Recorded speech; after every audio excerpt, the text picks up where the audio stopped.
नमस्कार साथियों, आप सभी का स्वागत है मेरे यूट्यूब चैनल द कल्क 001 में। साथियों, इस वीडियो टॉपिक में हम एक महत्वपूर्ण मुद्दे पे बात करेंगे जो कि है लेजिटिमेसी। लेजिटिमेसी मतलब वैधता। वैधता किसको? जो आपकी गवर्नेंस सिस्टम है, जो आपके पॉलिटिशियंस हैं, जो आपके डेमोक्रेटिक सिस्टम में जो आपके शासन है, जो गवर्नमेंट है, इस पे बात करेंगे। और पर्टिकुलर ये केवल डेमोक्रेसी के ऑब्जेक्टिव पे है, कम्युनिस्ट डेमोक्रेसी के लिए नहीं है। आप सिर्फ एवं इसको जो इंडियन डेमोक्रेसी है, लाइक इंडियन डेमोक्रेसी, इस तरह के लोकतंत्र के लिए आप इसको कोरिलेट करके समझेंगे। साथियों, हम एग्जांपल इंडियन डेमोक्रेसी का ही लेके चलेंगे और इसी पे हम बात करेंगे। ठीक है कि जो आपने देखा कि वैधता क्या होता है, कि डेमोक्रेसी किसके लिए लेजिटिमेसी की वैध कैसे बताएंगे, किसके लिए वैधता। तो देखो, वैधता जो आपने गवर्नमेंट बनाया है, जो आपके पीएम हैं, जो आपके सीएम हैं, जो चीफ मिनिस्टर है, जो एमएलएस है, मेंबर ऑफ लेजिस्लेटिव असेंबली का, और जैसे एमपी है, मेंबर ऑफ जो पार्लियामेंट का, तो ये चुनते हैं जिस पार्टी का, जिस दल को जैसे बहुमत होता है, जैसे first past the post system चलता है। और एक है प्रेफरेंस सिस्टम, जो प्रेसिडेंशियल सिस्टम, जैसे आप वेस्ट में जाएंगे, यूएसए में जाएंगे तो प्रेफरेंशियल सिस्टम चलता है, जो अध्यक्षीय प्रणाली में कि प्रेफरेंस दिया जाता है। वैसे ही जैसे हमारे यहाँ राज्यसभा में होता है। तो क्या होता है देखना, यहाँ पे साथियों, कि जैसे first past the post system है हमारा, जब पीएम बनता है, पीएम से ही पूरी गवर्नमेंट रन करती है, पूरे जो पॉलिसीज़, जो योजना, उन्हीं से रन करेगी। और उनके जो काउंसिल ऑफ मिनिस्टर हैं, जो मंत्रिपरिषद है, वही पॉलिसी फ्रेमवर्क बनाएंगे, जो बजट लाएंगे। और वह शासन प्रशासन में जो भी बजट के लिए जो विभिन्न सेक्टर्स हैं, जो आपकी यातायात है, जो ट्रेन है, जो आपकी चिकित्सा है, स्वास्थ्य है, डिफेंस है, और एजुकेशन, शिक्षा, सब चीज़ पे जो खर्च करेंगे, तो कौन करेंगे कि वो जो काउंसिल ऑफ मिनिस्टर। वैसे आपके स्टेट में भी होगा, आपके राज्य में भी जो राज्य के विषय हैं, जो स्टेट सब्जेक्ट हैं, उसमें राज्य के जो एमएलए है, मेंबर ऑफ लेजिस्लेटिव असेंबली के, जो उनके काउंसिल ऑफ मिनिस्टर है, जो उनके मंत्रिपरिषद है, राज्य के सब्जेक्ट पर मुख्यमंत्री और राज्य विधानसभा में विधान परिषद है। तो दोनों में, बोथ में, जैसे जिन राज्यों में विधान परिषद है और विधानसभा दोनों होते हैं, तो दोनों में क्या है, उनसे कानून बनेगा और वो उनके अनुसार पूरे शासन व्यवस्था, कानून व्यवस्था, जो आपकी शासन इंफ्रास्ट्रक्चर है, अवसंरचना है, ये सब रन करेंगे। तो वैधता आपने किसको दिया? उस गवर्नमेंट को। जो राज्य में है तो राज्य के मुख्यमंत्री और उनके मेंबर ऑफ लेजिस्लेटिव असेंबली को, और सेंटर में है तो उस पीएम को, प्रधानमंत्री, और उसके मेंबर ऑफ पार्लियामेंट को, जो संसदीय, जो मंत्रिमंडल है, जो संसदीय, जो उनके कैबिनेट है, उनको आपने दिया। तो वो रन करेंगे पूरे शासन प्रशासन पूरी तरीके से, और उसमें अपनी पूरी तरह का अपना दक्षता बताएंगे। लेकिन उसने जीता। अब लेजिटिमेसी की बात यहीं पे आती है, वैधता की बात यहीं पे आती है। आपके यहाँ 100% है, टोटल 1/4, जैसे 140 करोड़ लोग हो आप लोग, डाटा कम ज़्यादा हो सकता है, लेकिन आप रिसेंट डाटा देखते हैं, 144 करोड़ आप लोग हो, इसको 100% मान के चलते हैं। तो 100% में मानो कि 100% ने वोट तो दिया नहीं। इसमें क्या होता है कि 10%, 12% ने वोट ही नहीं दिया, ठीक है, इलेजिटिमेट हो गया। मतलब कुछ परसेंटों ने वोट ही नहीं दिया। मतलब 10% ने वोटिंग का अपना पावर है, जो वोट पावर का डेमोक्रेसी में, उसको यूज़ नहीं करा। तो 90% है। 90% में आप देखेंगे कई लोगों ने वोट नहीं दिया, किसी का नामांकन कर दिया, कोई मतदाता सूची में नहीं है, ये है। बाकी जैसे परसेंट, अब इसमें भी किसको है? वयस्क का मताधिकार। जो वयस्क हो चुके हैं, आप 90% टोटल पॉपुलेशन हो गया। अब इसमें आप देखेंगे कितने वयस्क हैं आपके यहाँ, जो 18 साल से उम्र के, उन्हीं लोग को वोट का पावर है। तो 18 से नीचे को कोई वोट का पावर नहीं है। भले वो तर्क विद्या, डायलेक्टिक्स में कितना भी ज्ञाता हो, कितना भी पढ़ा लिखा हो, या 18 साल से ऊपर का कोई मूर्ख ही, पागल ही क्यों ना हो, उदंड, शराबी और ऐसे बेवकूफ़ चरित्रहीन व्यक्ति ही क्यों ना हो, उनको वोट देने का पावर है। ये लेजिटिमेट देने का पावर है। कहाँ पे? आपके इंडिया में, कहीं भी। तो ये है देखना। और उससे जैसे 17 साल का भी कोई बच्चा ज्ञानी है, अद्भुत पढ़ा लिखा है, इसको पावर नहीं है, तो उसके लिए वो शासन लेजिटिमेट नहीं रख रहा है। मतलब उसने वैधता नहीं दिया गवर्नमेंट को। 18 से अब आपने दिया, ये आपकी जो प्रक्रिया है, प्रोसीजर की बात चल रहा है, ठीक है। चाहे वो स्त्री हो, पुरुष हो, या LGBT कम्युनिटी से हो, तो भी। अब आप यहाँ पे देखेंगे, अब ऐसे करके हमारे 20% वोटर तो बाहर ही हो गए। बच्चे लोग हैं जो कई बुजुर्ग नहीं दे पाते। 70% देखो अब हम देखेंगे 70% में 70% लोगों ने अब वोटिंग देगा इतना में से, तो उसमें क्या होगा ना, देखो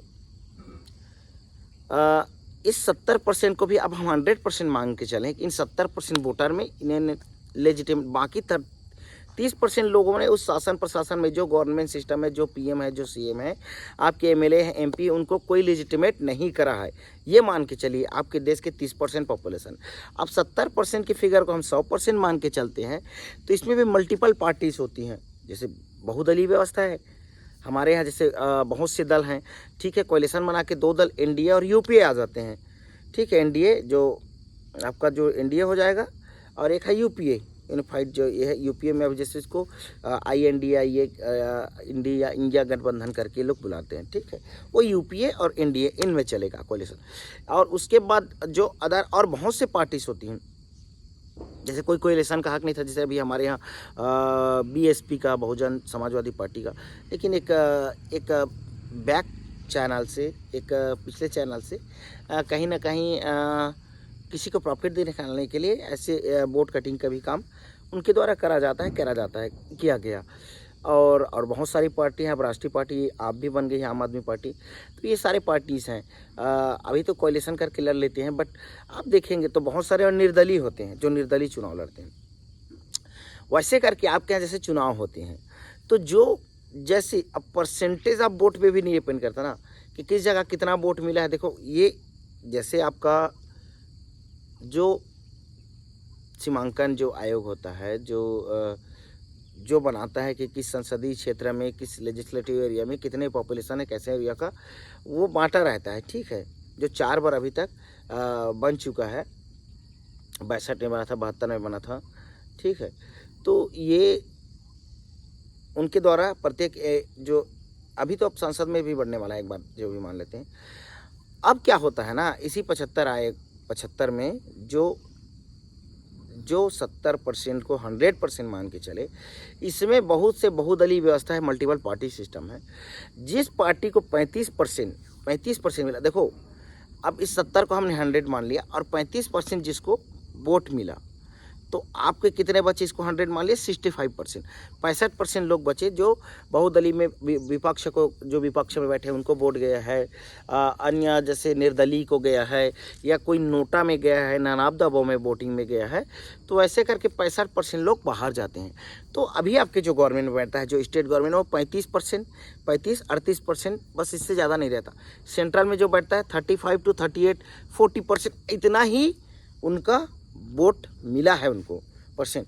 तो बाकी के लिए कैसे वैध होगा? बाकी ने जैसे डिसेंट, बाकियों ने क्या करा, जिसने उन्हें वोट नहीं दिया, मतलब 65% ने, तो वो तो डिसेंट हो गया ना, मतलब वो उन्हें वैध नहीं बताते उस सरकार, उस गवर्नमेंट, उस पार्टी को शासन प्रशासन में बैठने के लिए। तो जो 35% एक तरफा एक को वोट दिया, और ये फर्स्ट पास्ट पोस्ट सिस्टम में होता है, फर्स्ट पास्ट पोस्ट सिस्टम का नियम है कि जो इन दलों में सबने लड़ा चुनाव, जो सबसे ज़्यादा मिला वो विजेता। तो सबसे ज़्यादा मिला वो 35% वोटर है, लेकिन 65% वोटर कहाँ हैं? बाहर के हैं, बाहर चले गए, तो उन्हें लेजिटिमेट नहीं दिया। अब देखना, पूरी जो शासन व्यवस्था, कानून व्यवस्था उस हित समूहों के टारगेट के लेकर चलती है कि मुझे किस कम्युनिटी ने वोट दिया। क्यों ऐसा प्रोपेगेंडा चलाया जाता है आपके हिंदू मुस्लिम का, अल्पसंख्यक का, बहुसंख्यक का, 80-20 का? क्यों ऐसे नारे दिए जा रहे हैं, कटेंगे तो बटेंगे और साथ रहेंगे तो जीतेंगे? ये सारे क्या हैं? देखो ये कम्युनिटी क्लासेस, क्योंकि आपके यहाँ इंडियन अगर पॉलिटिक्स में देखेंगे 80% के लगभग आपके जो हिंदू कम्युनिटी है, और एक आइडियोलॉजी नहीं है, वो मल्टीपल है, बहु आइडियोलॉजीज है, बहु विचारधारा है, जरूरी नहीं एक को वोट करे। तो उनको टारगेटेड करने के लिए 14% मुस्लिम है जो अल्पसंख्यक हैं, और बौद्ध जैन करके 6-8% जो पारसी वारसी करके, तो टोटल 20%, 80-20 का रेशियो में लेते हैं। तो उसको गवर्नमेंट मोबिलाइज करती है बैक चैनल से, उस लोगों को झूठे अफीम पिलाया जाता है, धर्म का नाम पे अफीम पिलाया जाता है, और उनको पूरी तरीके से मोबिलाइज करके उनको झूठे प्रोपेगेंडा में फंसाकर वोट लिया जाता है, ताकि मेरे को 35 से 40% वोट मिल जाए और मैं विजेता होकर हम शासन में बैठ जाए। हमारा कैबिनेट मंत्री, तो फिर भी देखना। अब बात है वैधता की, तो क्योंकि इतने लोगों ने तो उन्हें वैध कर दिया, 30% लोगों ने पूरा 140 के फिगर में हम देखेंगे करोड़ के फिगर में पहले 100% लिए थे, 30% ने तो वोट ही नहीं दिया, 65% ने उसको अगेंस्ट में वोट करा है, नोटा को दिया है, दूसरे पार्टी को दिया है, निर्दलीय को दिया है, तो 35% में शासन कर रहा है, क्योंकि फर्स्ट पास्ट 10 पोस्ट सिस्टम है। अब यहीं पे हम माने तो गवर्नमेंट अवैध होती है आपकी डेमोक्रेसी में, लोकतांत्रिक प्रणाली में।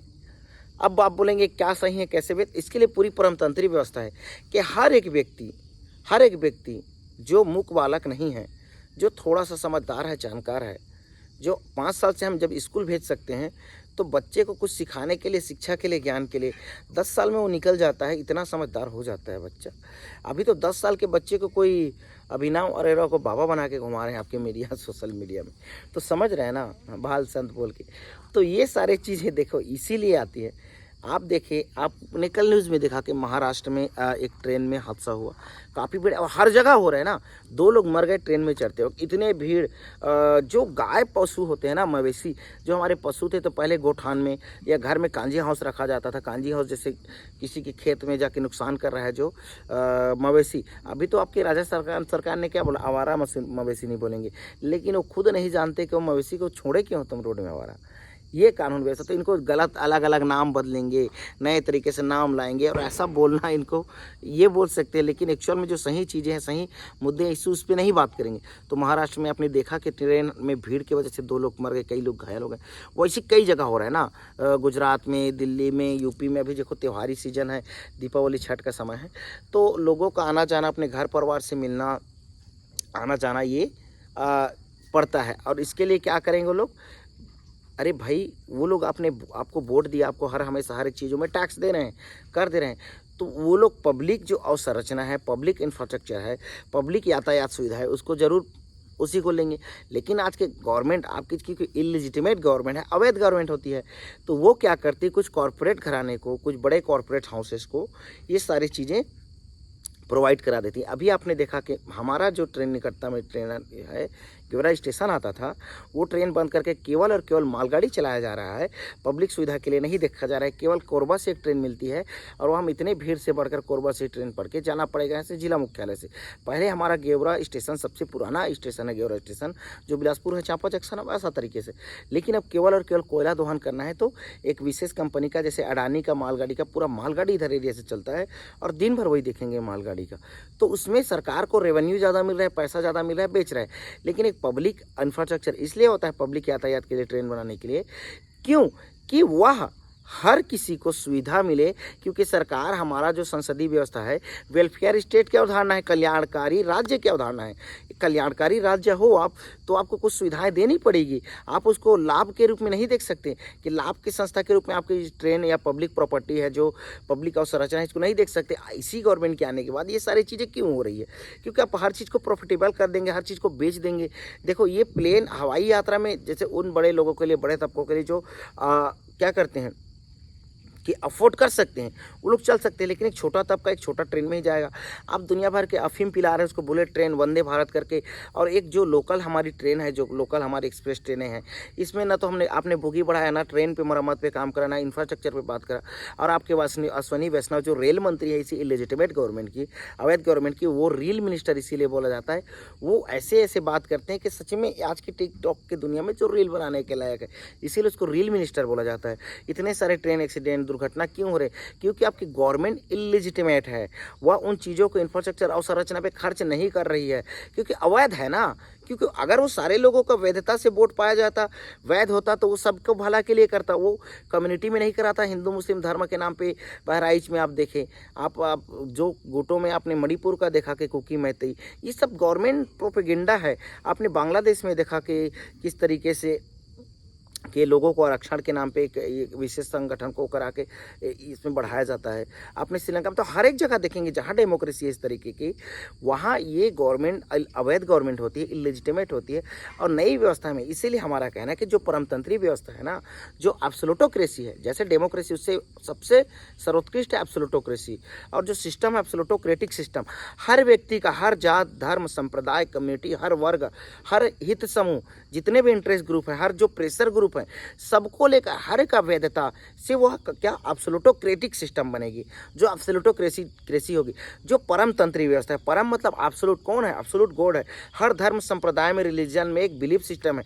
इवन जो नास्तिक हैं, जो इथिस्ट हैं, जो गॉड पे बिलीव नहीं करते, जैसे अभी पूर्व में जो एक वीडियो आया और हम मानते हैं काफ़ी अच्छे फ़ैन हैं एजुकेशनल वीडियो के, उसके क्रिटिसिज्म वीडियो के, उन्होंने कहा देखो हर किसी के मान्यता हो सकती है। जैसे कि भगत सिंह ने कहा कि वाई आई एम एथिस्ट, मैं नास्तिक क्यों हूँ, उनका लिखा द्वारा एक बुक है।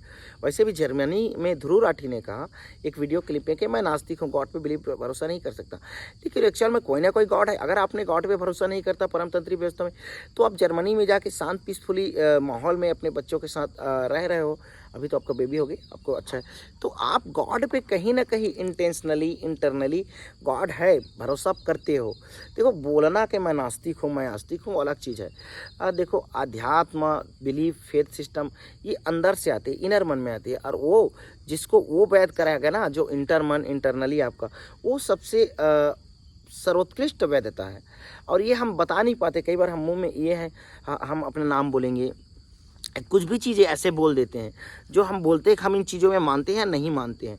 तो क्या आप इस सिस्टम में, जो डेमोक्रेटिक सिस्टम में, अवैध सिस्टम को जब आप मानते हैं और आप बोलते हो कि मैं गॉड को नहीं मानता, जो पूरी व्यवस्था, पूरी परमतंत्री, पूरी प्रणाली प्रकृति को स्वरूपस्थ रूप से चला रहा है, कोई ऐसी पॉजिटिव सकारात्मक शक्ति है, वो निर्गुण है, निराकार है, या सगुण है, साकार है, कहीं तो है, कुछ तो आकार है या अनंत आकार है, जो इन्फानाइट है ना पूरे वर्ल्ड में, ब्रह्मांड में, यूनिवर्स में, जो सब सर्वाइवल कर रहे हैं, जो सूर्य अपने सुबह मॉर्निंग मुड़ जाता है, चांद अपने अमावस्या और अपने रोटेशन साइकिल को देख रहा है कि कब शुक्ल पक्ष है, कृष्ण पक्ष है, सागर की लहरें ज्वार भाटा आ रही हैं, हवाएं चल रही, प्रकृति अपना रिजनरेट कर रही, फूल हो रही, अन्न हो रहे, कोई तो है ऐसी सकारात्मक शक्ति। वो एक नहीं है, अनेक भी है, एक भी है, सर्वत्र है, सरगुण है, और वो सबसे ज़्यादा सर्वोत्तम वैध है।